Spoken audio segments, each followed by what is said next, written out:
last year's proven and dependable cars. But the third race here at Atlanta is the first of the 100-mile sprints. It is here that you will see the new machinery, new innovations, and untried hopes. And it looks as if the bright stars for this year might be the all-American GT cars, hybrid race cars built from American production automobiles. IMSA's president, John Bishop, wisely foresaw the need for an all-American GT class to challenge the dominance of the European Porsche and BMWs. Today, there will be 8 Monzas, a Cobra II, and a flock of Camaros and Corvettes to meet that challenge.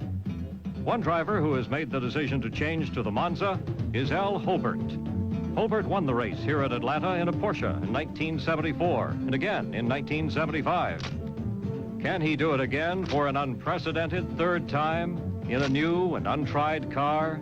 The Chevrolet Monzas have been on the circuit for only 1 year with a record of mechanical failures and DNFs. Can he do it against Peter Gregg, series champion for the past 3 consecutive years? Gregg moved from the Porsche to the more powerful and faster factory-backed BMW. Can he do it against Michael Kaiser, who moved into a Monza from a Porsche and who ironically co-drove with Holbert to a win in the last race? Can he do it against John Greenwood, driving the fastest Chevrolet Corvette in the world? Can he win against Charlie Kemp in the new Cobra II? To Charlie, Atlanta is like driving in his own backyard. Can he do it against the Trans Am winning Camaro of Carl Schaefer? Can Holbert beat the challenge of the other 7 Monzas, or the 10 very dependable and fast Porsche Carreras, or the other 6 Corvettes, or the 6 Camaros, 2 Panteras, and 17 hot under 2.5-liter cars? Turn the differential oil pump on now.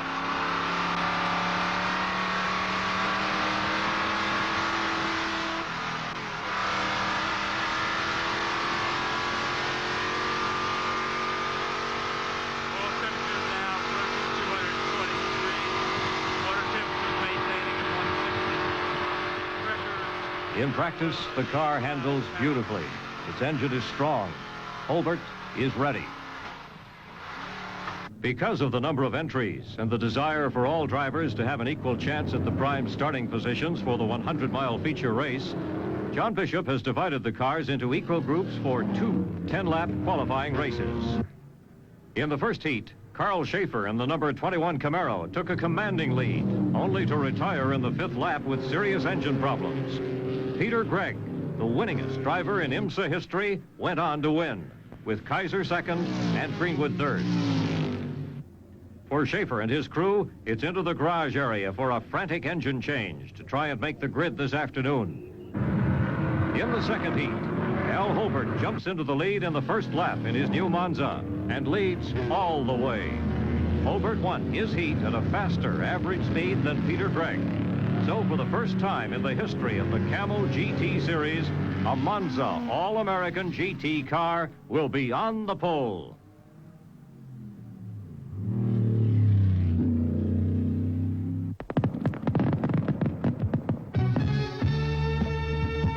Here it is, ladies and gentlemen, the feature race of the weekend, the 100-mile Camel GT Challenge Race.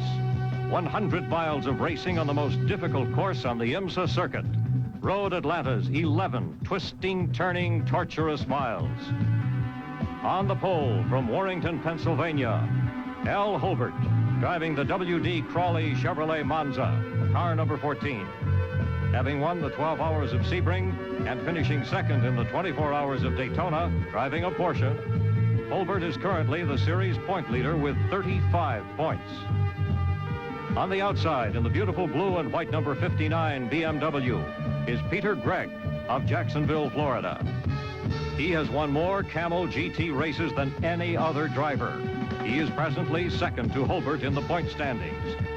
In the number 3 spot, car number 37, John Greenwood, Mr. Corvette out of Troy, Michigan. John, you built the car, and no one can drive it any faster than you can. Number 4 spot is the beautiful white Monza number 1, driven by Michael Kaiser of Towson, Maryland. Another Porsche driver switching to the Monza. He is presently in 3rd place with 20 points. The 3rd row inside position, another new All-American GT car, number 23, the Cobra II, driven by Charlie Kemp of Jackson, Mississippi. Third row outside, Mike Brockman from Beverly Hills, California, in car number 76, John Greenwood's last year's Corvette. Fourth row inside, Bob Hagestad, Denver, Colorado, in the first of the Porsche Carreras, car number 56. Bob is tied for third place in the point standings, having finished fourth in both Daytona and Sebring. Fourth row outside, another Monza, car number 28, driven by John Morton of El Segundo, California. John has been a consistent Trans Am winner and is several times SCCA national champion in a Datsun. Fifth row inside, car number 30, another Porsche Carrera, driven by George Dyer of Woodside, California. And on the fifth row outside, it's the 10th place car on the grid, Paul Miserello from Springfield, Pennsylvania, in another Monza, car number 38.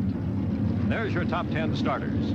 4 Monzas, 1 BMW, 2 Corvettes, a Cobra 2, and 2 Porsches. And what a field, what a race this is going to be. Here's the rest of the lineup. 11th place, car number 0, another Monza driven by Steve Baer from New York City. 12th place, Hugh Kleinpeter, Miami, Florida, in a Pantera number 86. 13th place, John Gunn, Miami, Florida, Porsche Carrera number 11. 14th place, Ludwig Heimrath, Scarborough, Ontario, Carrera number 74. 15th place, J.C. Bolanos, Mexico City, Mexico, Porsche Carrera number 9. 16th place, Jim Truman, Columbus, Ohio, in a Monza number 5. 17th place, Bob Sharp, Wilton, Connecticut, in the fastest of the smaller engine GTU cars, the beautiful red and white Datsun Z, number 33, and the defending under 2.5 liter champion. 18th place, George Stone, Arlington, Virginia, Carrera, number 8. 19th place, Brad Frizzell, El Segundo, California, Datsun Z, number 47. 20th place, Jerry Lancaster, Parma, Ohio, Corvette, number 46.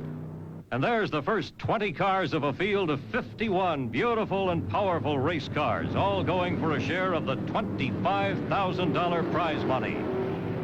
Okay, they're under the bridge, and the leaders are coming down the hill. The pace car is pulling off. Here they come, and they get the green.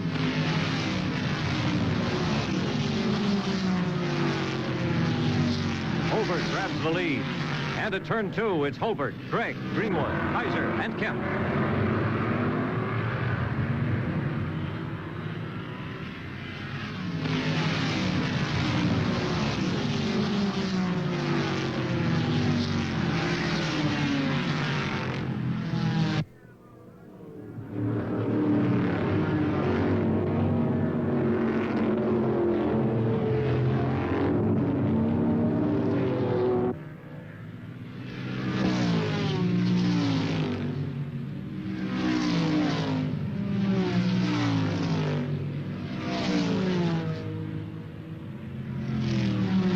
Schaefer, who started in 48th position because he did not finish in the qualifying race, moves into 17th place at the end of the first lap. He has passed 31 cars in 1 lap. On the first corner of the second lap, Michael Kaiser passed Greenwood to move into the 3rd spot. It's down the winding hill with Holbert stretching his lead over the BMW.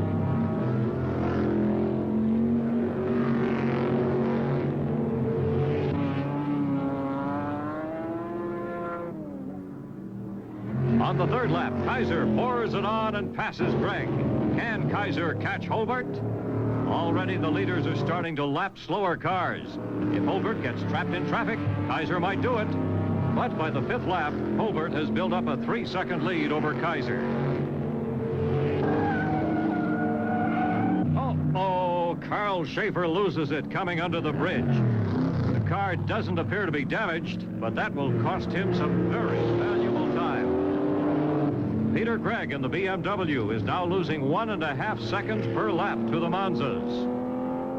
And it looks like Carl Schaefer might have done some damage when he went off the course on corner 10. This hard-driving Trans Am winner from Wyoming, Illinois, is parking his Camaro. Holbert continues to lead and keeps pulling away from Kaiser. He now has a 4-second lead over the second-place car. And John Greenwood pulls into the pit road on the 11th lap. That means Mike Brockman in the other Greenwood-built Corvette moves into the 4th spot.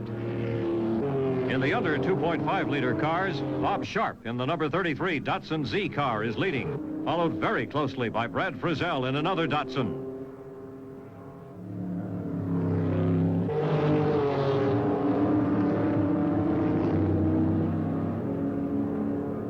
Car number 23, Charlie Kemp, after driving a beautiful race in the Cobra 2, retired on the 20th lap with overheating and bad brakes. By the 21st lap, only 7 cars are still on the same lap. 14, 1, 59, 76, 28, 56, and 30. Kaiser has closed to within 1 second of Holbert. Can he catch him? But Holbert gets the word from his pit crew that number 1 is breathing down his neck, so he pours it on, while a very dejected-looking Carl Schaefer watches from the sidelines. Within 10 laps, Holbert puts 6 seconds between himself and the hard-driving Michael Kaiser. And Bob Sharp blows a tire. Whoa, look at that!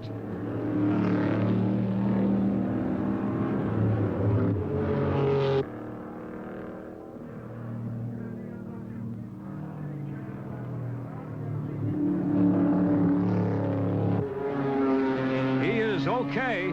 He's getting out of the car and walking away. The car looks totally destroyed, but he is okay. This moves Brad Frizzell into the first place in the under 2.5-liter cars. Holbert's driving is a perfect picture of consistency. At the end of 10 laps, his average speed was 102.8 miles per hour. At the end of 15 laps, it was 102.6 miles per hour. At the end of 20 laps, it was 102.7 miles per hour. And at the end of 30 laps, Holbert's average speed was still a remarkable 102.7 miles per hour. He has led this race from the beginning, and including all of the traffic he must weave through in lapping the slower cars, he is driving as near a perfect race as any driver has ever done here at Road Atlanta. But not all drivers are this consistent. Some of them seem to be having a bit of trouble.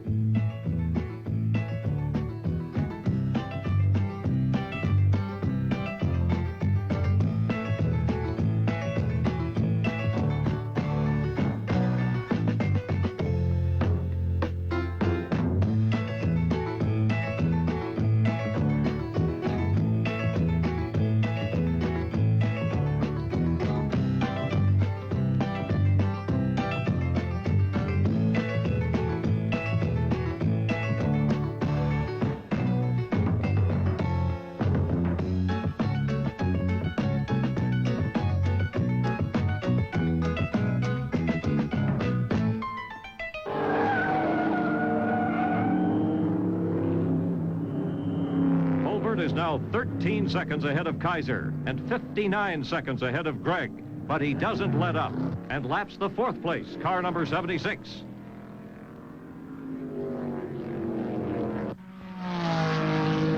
And here he comes. Here's your winner, Al Holbert.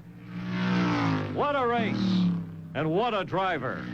These Camel GT Challenge races, it's anybody's guess who will win. In the first 3 races of the season, there were 3 different makes of cars taking that checker flag. Preparation, weather, the course, and luck all have a part in the outcome. But over the 15-race series, it's the best drivers in the best prepared cars that win the lion's share of the Camel Filter's $60,000 point fund. Just part of the more than $575,000 in total cash awards paid to the competitors. Holbert's win now gives him a strong grip on the championship for 1976.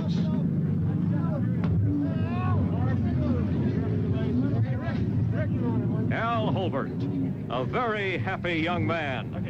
And second place finisher, Michael Kaiser. They have turned the tide of European dominance. They have put this day on the calendar as the day of the Monza. Not bad. Hey, Mr. Camel. Al, hey, Michael. Hey, Michael. Congratulations. Good to see you. Good to see you here. Robert. Hey, yeah.